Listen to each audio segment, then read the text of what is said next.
she'll run out. Gotcha. Hi, welcome back, I think, to the Renatus Jam. This is our round 2 for the day. Our software is giving us a few headaches today. However, we are excited to be with you guys on our second time around. Right, Matthew? Yes. Yes. Okay. Are we live? Can you see us? Because I know. I definitely technical difficulties. Can see. We're live. Okay, we're live. We're cool. I can see something. I thought you guys were ready. No. We are ready. We're always ready. Are you kidding me? Matt was born ready. Look at that face. I'm gonna pull it up. We're live. It's see cool. us. I mean, this is how professional we are in real life. Look at the top of my head. Oh, we're not on YouTube yet. That's why I was like confused. Gotcha. Yeah. But we are on the Facebooks. Good. Let's do a podcast. So, Mr. Snyder. Yeah. What's new and exciting? Man, we got stuff. We've filmed stuff, a lot of stuff lately. We filmed stuff. We made stuff. We're doing stuff. Yeah. I feel like I said stuff a lot. But we've been after it, man. I mean, Tax Slasher and Financial Fortress, and Bob Bloom did a fantastic job. Oh man, he did fantastic. Patrick just. So we haven't recorded Patrick yet. I know, was in studio. Yes, and Patrick knows his stuff. So I'm talking like on the Founders Live. He freaking crushes, man. He was incredible, and my favorite part is that he wanted to come to be a part of Bob Bloom's recording so that he could ensure that everything he was presenting was aligned. Right. And he came out of that course and he goes, Jay, Bob's the guy. He said, this guy knows his stuff and he teaches it right. Yeah. And I just thought, okay, there we go. Yep. That was the beaming endorsement of all endorsements. Yeah. So Bob Bloom came in here last Friday, did a phenomenal job laying down our recording for our Financial Fortress course. Yeah. And we're going to have that live pretty quick here. But even the week before that, we had Gavin and Hugh in the house, and their courses are like pretty much ready to go. So we're going to be getting an updated version of the foreclosures class, as well as a new version of the real estate sales course with Hugh Zaretsky. So those are all now coming. Yep. So phenomenal. We've got the regional conferences, the East-West Showdown. It's not a show. It's a showdown. It's a competition. It's not a competition. It's 100% a competition. The loser has to praise the winner on national television. On national television. I don't know. No, I mean, there's always bragging rights, right? So, how do you define a winner? I don't know. We'll know one when we see one. Oh, you're going to go with that definition? Yeah. I don't know what it is. However, you know it when you see it. Yeah, wasn't that like a pornography definition or something? My understanding of that. Yeah, like a congressman or something. Yeah. So we have the West Conference coming up on the 14th and 15th of November, which is just over 2 weeks away. Yeah. 2 weeks tomorrow. Yeah. Is when we are going to be kicking off that bad boy. Oh, man. 2 weeks tomorrow. Stuff just happens fast. Time flies. It really does. I mean, we're busy. We're doing things. So you are very succinct today. I am just so impressed. I've been watching a lot of political speeches lately. That's why I talk in circles. Oh, my gosh.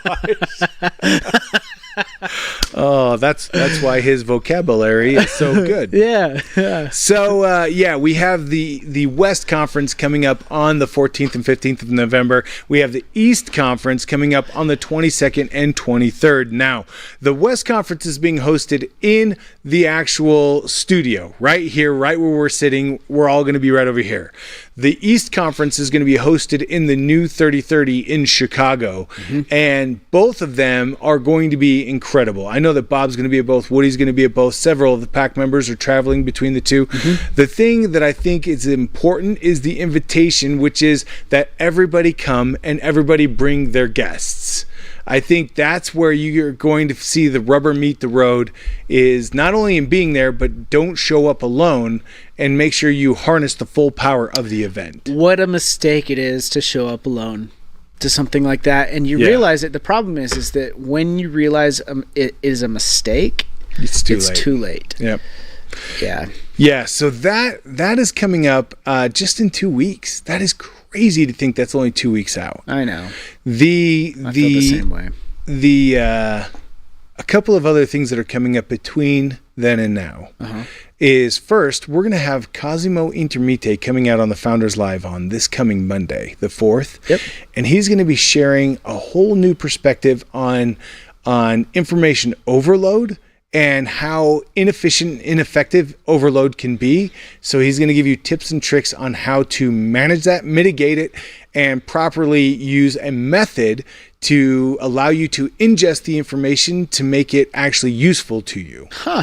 Okay. Have you ever felt like you're drinking from a fire hose? Yes, often. Often. I try to take in way too much. Right. Yeah. He's going to help with being able to create a pathway, a funnel, a tool that you can use to avoid the overload. Okay. Well, I look forward to that. That's going to be like 90% intellectuals on that. Oh, I'm sure my intellectual brothers and sisters are going to come out of the woodwork for that one. Yeah. And then we have on the 11th, we have Richard Stock, Mitch and Maylee Nelson are going to be coming out on the Founders Live to do a preview for the West Business Mastery Conference. Then the following week on the 18th, we have Nancy Scott Rowe and Bobby T all coming out to preview the East Business Mastery Conference. That's right. And not that it is a competition. However, whichever one better suits your needs, make sure that you make it a priority to be there. Attendance. Maybe that's how we should. You're going to gauge it by attendance? Yeah. We should have a contest. Maybe by sales created? Yes. Sales created from the event. From the contest? No, it's I'm kidding. It's hard to track. You know, it's one of those things where the events you don't attend can't help you. How many times have we heard that? Oh, yeah. You know, these events, I've been to a number of them now, and they are all phenomenal. They all inspire me, they invigorate me, and they remind me of who Renatus is and what we're all about.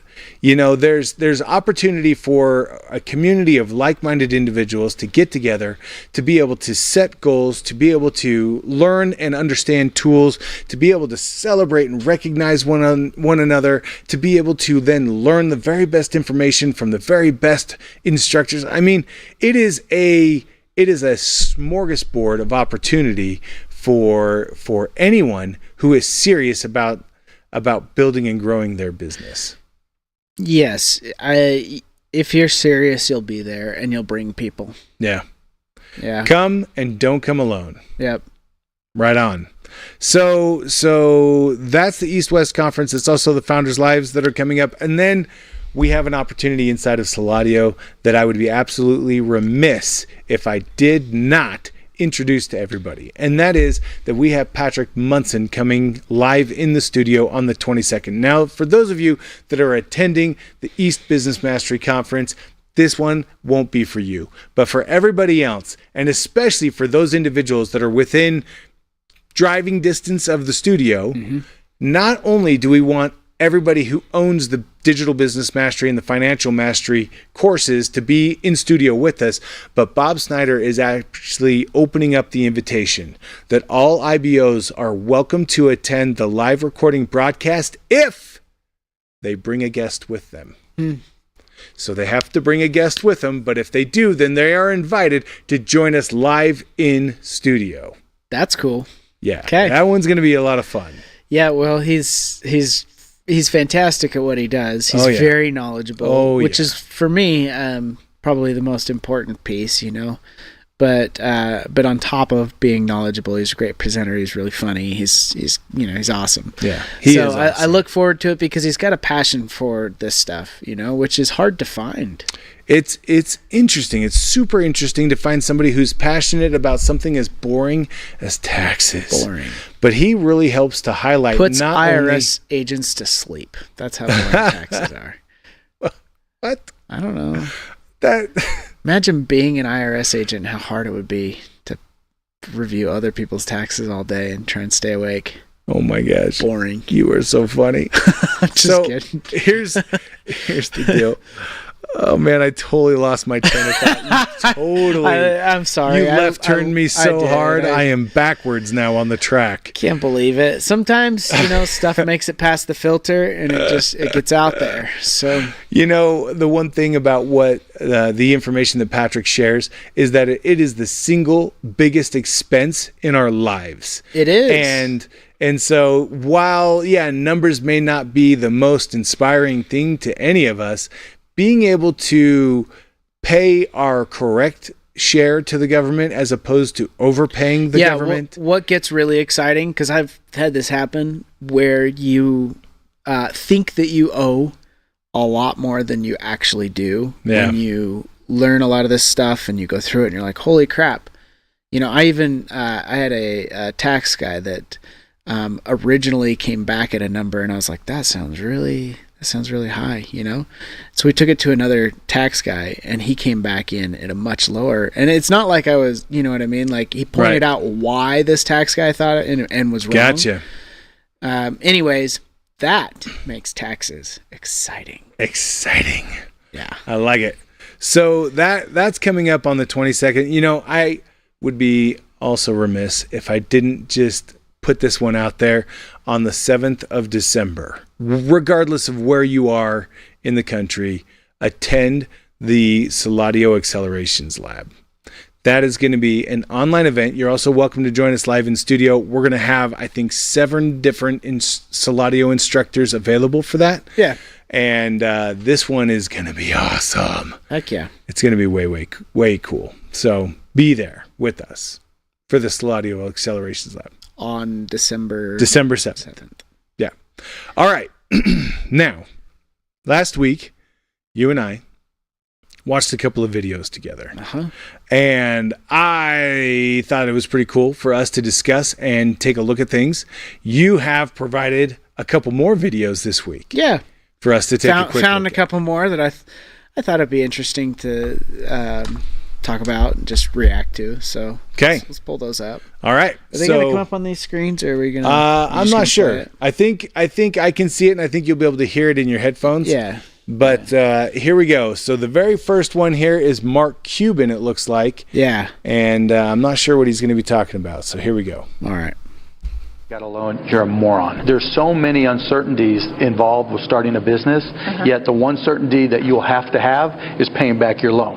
99% of small businesses you can start with next to no capital. It's more about effort. Small businesses don't fail for lack of capital. They fail for lack of brain, lack of effort. If you start a business, you better know your industry and your company better than anyone in the whole wide world. If you're going to compete with me in one of my businesses, you better realize that I'm working 24 hours a day to kick your ass. If you're starting a business and you take out a loan. So I feel like that's a pretty extreme approach. Like a pretty what's a binary is really, he's a sort of a, like it kind of, you're simplifying things too much. Yes. And I understand where he's coming from. I do too. There's a lot of people that get the cart before the horse. Yeah. And they say, oh, well, it takes money to make money. Yeah. Right? Yeah. And so they go out, they have an idea for a business, and the very first thing they do is they go and apply for a business loan. When they haven't proven the concept. They have no proof of concept, they have no model, they have no infrastructure, no nothing. And then this to me almost feels similar to why it is that I think, don't quote me on this, but I think it's 50% of individuals who pass the bar are not practicing law within 4 years. Wow. And so the same thing is at play here. Those individuals never take the time to actually answer the question, do I want to practice law? Oh. They don't spend the time going into the courtroom and actually seeing the proceedings, or going into the different, business suites to see how lawyers are utilized inside of a company. And then they realize this is not really something I want to do. Yeah. And so a lot of them are not practicing law in very short order. And I think that's exactly the point that he's alluding to here. If you are not committed enough to your business to make it work without money, you're not going to be committed enough to make it work with money. Yeah. Yeah. And I think if you haven't proven the concept, yeah, then and you're just infusing cash into it, it's a good way to burn a lot of money because you don't know that it works. But if you have a concept that works, you've proven it, and now all this flame needs fuel to grow, right? I would get a loan. So, but I understand where he's coming from, because all too often, and I see it, especially, in our industry, how many people want to be an entrepreneur, go into business for themselves, whatever, that you want to call it, but they don't have the discipline or they're not ready for it. Right. You know what I mean? Because it's work. And I think a lot of times people are used to having a boss that tells them what to do and where to be and how long to do it for. And then when you don't have that and you're working completely off of what you want to do, if you're not disciplined, you're just not going to. You're just going to twiddle your thumbs. You're going to, pop open YouTube or Facebook or something else, just like you would do at a normal job, and waste time. And the problem is you don't have anybody cracking the whip there. Exactly. I think that it's important to remember that one of the things that we forget is the real value that can be created through hard work, through effort, right? Yeah. And I love how he said that. Small businesses don't fail because of lack of funding; they fail because of lack of effort, lack of brains, lack of understanding. And I loved how he talked about that you had better know your market better than anyone else. Yeah, it should be what you're doing all day, every day. Yeah. Like studying, knowing, working towards it, whatever, but you should know it inside and out. It's become evident to me that the better you understand a problem, the more obvious a solution becomes. Well, and that's the same thing here. With any industry, any market, you had better understand the market so that you can understand where your place is in that market. The way that I've always seen it is it's like a chessboard, and if you don't know how all the pieces move on the board, you're operating at a very significant disadvantage. Yeah. And whoever is opposing you, if they do know how all those players move, they're going to smoke you. So, if it is a competition, you know what? Like that's a great analogy to think about somebody who wants to play chess but doesn't learn how all the pieces move. Yeah. They could be playing the most novice player. But that player, if they understand how all the pieces move, will absolutely smoke you regardless of how smart you are. Yeah. Yeah. That's a great analogy. All right, let's take a look at this second video here. Okay. If you don't understand this one simple thing about advertising your business, you're going to lose a lot of money very quickly. And that thing is that advertising is an accelerator, not an initiator. Meaning advertising can take a good offer that's proven and that converts well and then help you to put it in front of more people exactly like your ideal customers. But the reverse is also true. If you have a new offer, a new product, a new service, a new idea, or something that's unproven with the market, then advertising is a dangerous and very expensive way for you to get feedback. Not only that, but if your ads don't work, well then you won't know whether it was the ad, the offer, the targeting, the message, or any of the other factors involved with making an advertising campaign profitable. And this is why the most important rule with any advertising campaign is to always start small and only scale it up once it's proven profitable. If you don't understand this one simple thing, can't stress that enough. I mean, it's so accurate. Seen people dump. As a matter of fact, one situation comes to mind right off the top. Yeah. Where somebody that I know put $10,000 into Facebook advertising, but the ad didn't really work. Never clicked with anybody. Never really. Yeah, you've got to test it before you've got to know. I would spend $100 and see if it's going to pull or how it does. Right. And if it doesn't work well, tweak it. And then re-put it out there. And that's really the beauty of marketing on social media is you can do A/B testing very quickly, where you create two versions of the same ad, and this ad is targeted here and this ad is targeted there, and did they perform and why? Yep. And the analytics and demographics that become available to you when you go into those ad platforms, it's incredible. Tell you exactly who's clicking on your ad and why. It's kind of scary, actually. A little bit. But, one thing that I like that is kind of a common thread between both of these videos is that, one, it's going to take your effort to get started. You can't just borrow money and expect to start making money. And two is that you got to be smart with the money, the resources that you do have. And it's not just money, but money is a big resource, right? Yeah. Don't just sit there and think to yourself, oh, I'm going to drop $10,000 on an ad and it's going to work, because everything works and nothing doesn't. Right. And it's like, nah, everything works and nothing doesn't when it comes to attention, right? You can get somebody's attention, but attention doesn't necessarily mean that you're building an audience, right? Because you may not want the attention that you get, or the attention that you get may not want you. Yeah, good point.